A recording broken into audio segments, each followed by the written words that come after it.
आपका हमारे चैनल में स्वागत है। जो आज चुनावी मुद्दा है, आप क्या कुछ कहेंगे? आपको चैनल को धन्यवाद देता हूं। आज चुनावी मुद्दा को नहीं, इस समय चुनावी बेला पर हम सभी से अनुरोध करेंगे कि लोकतंत्र का जो पर्व है, इसमें सभी लोग, क्षेत्रवासी सभी लोग अपने मतदान का प्रयोग करें और सही व्यक्ति का चुनाव करें, जिससे कि क्षेत्र का विकास हो। आप किस पार्टी का समर्थन करेंगे और किसके साथ अब की बार वोट डलवाने का काम करेंगे? नहीं, हमारा भारतीय किसान लोकतांत्रिक संगठन है या राजनीतिक संगठन है।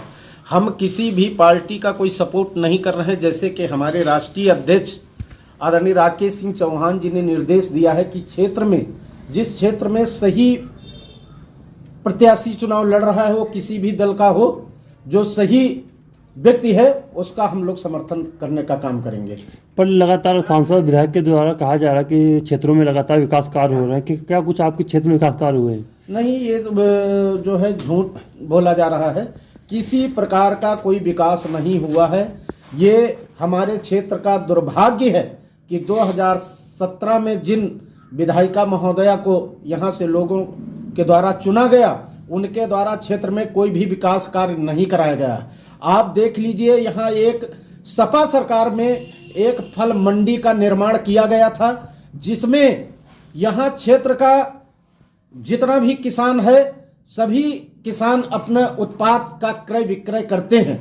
व्यापारी आते हैं, जिसमें करोड़ों रुपए का लेन देन होता है। उसकी सड़क अति खराब है, दुर्दशा है, जिसमें किसानों को अपना उत्पाद ले जाने में बहुत दिक्कत का सामना करना पड़ता है। मेरे संगठन के द्वारा कई बार प्रदर्शन किया गया, कई जो है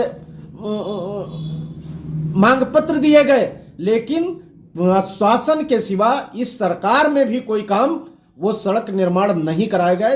उसमें कोई काम नहीं है। इस सरकार में बड़े बड़े दावे तो किए जाते हैं, किसान हित की बात की जाती है, लेकिन वास्तविकता कुछ और है। वास्तव में अगर देखा जाए तो इस सरकार में विकास कोसों दूर हो गया है, कोई विकास नहीं हुआ है। क्षेत्र में जो समस्याएं इस सरकार में नहीं है, शायद किसी सरकार में इतनी समस्या नहीं रही है। आपको बताना चाहता हूं, जब क्षेत्र की समस्याओं को लेकर संगठनों के द्वारा धरना प्रदर्शन किया जाता है, अगर हम लोग सही मांग करते हैं, क्षेत्र की समस्याओं की मांग को लेकर बैठते हैं, तो हमारे क्षेत्र के विधायक सांसद की जिम्मेदारी बनती है, अगर उनके क्षेत्र का कोई भी साथी धरना प्रदर्शन कर रहा है, जायज मांग कर रहा है, तो उनको उसमें अपनी जिम्मेदारी समझनी चाहिए, अधिकारियों से वार्ता करनी चाहिए कि आखिर क्षेत्र की ऐसी कौन सी समस्या है जिससे किसान आंदोलित हो रहा है। उन पे इस चीजों पे ध्यान देना चाहिए। इन किसी भी समस्या पर हमारे क्षेत्र के विधायक महोदय के द्वारा कोई भी काम नहीं किया गया। भारतीय जनता द्वारा लगातार कहा जा रहा है कि 300 पार सीटें आएंगी अब की बार, क्या कुछ कहेंगे इस पे? नहीं, हमको तो नहीं लगता है। अब ये लोकतंत्र है, प्रजातंत्र है, अब जो भी जनता चाहे, लेकिन उनके कार्यों के हिसाब से देखा जाए तो हमें नहीं लगता है कि ये 150 भी सीटें क्रॉस करेंगे, उसके नीचे ही रहेंगे, क्योंकि इनके कार्य संतोषजनक नहीं रहे हैं।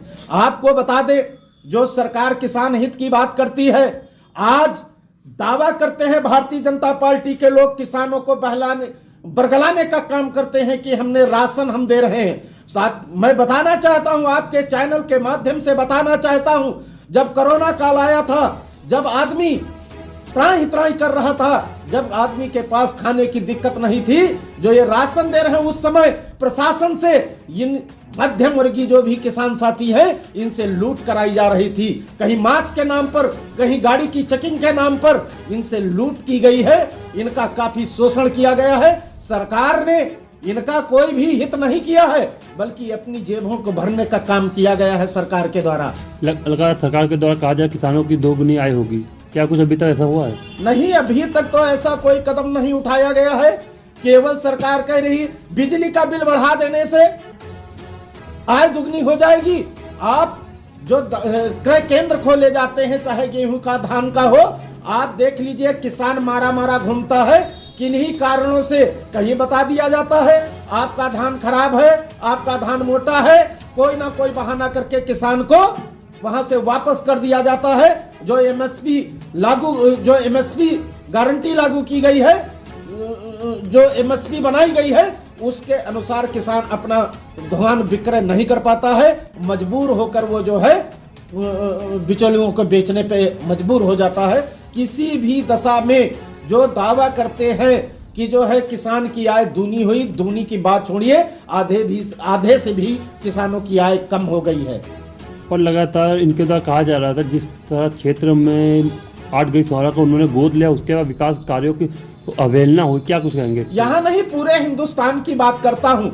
जब हमारी बसपा सरकार थी तो बसपा सरकार में लोहिया गांव हुए थे। आप किसी भी लोहिया गांव जाइए, वो अंबेडकर गांव हुए थे, किसी अंबेडकर गांव जाइए तो उसमें सड़कें, आरसीसी सड़कें मिलेंगी, बिजली के खंभे मिलेंगे। और अखिलेश सरकार में, सपा सरकार जब आई तो उन्होंने लोहिया गांव योजना चलाई, जिसमें आप किसी भी गांव में चले जाइए जो लोहिया गांव हुए थे, उसमें सड़क और लाइट आपको देखने को मिलेगी। लेकिन जब हमारी भारतीय जनता पार्टी सरकार आई तो इन्होंने गोद लिया गांव योजना चालू की, जो 7 साल हो रहे हैं। 7 साल में सांसदों के द्वारा केवल एक गांव गोद लिया गया था। 7 साल में आज भी वो गोदी में ही है, आज भी वो चलने फिरने लायक नहीं हुआ। कब उसका विकास होगा, कब वो चलने फिरने योग्य बनेगा, और हमको बताया जाए कितने साल का मोदी जी ने ये योजना बनाई है, कितने साल में एक गांव का विकास किया जाएगा। तो हमारे हिसाब से जो अंबेडकर गांव योजना चल रही थी, जो लोहिया गांव योजना चल रही थी, उससे हमारे क्षेत्र का विकास हो रहा था। हर वर्ष हर ब्लॉक के कम से कम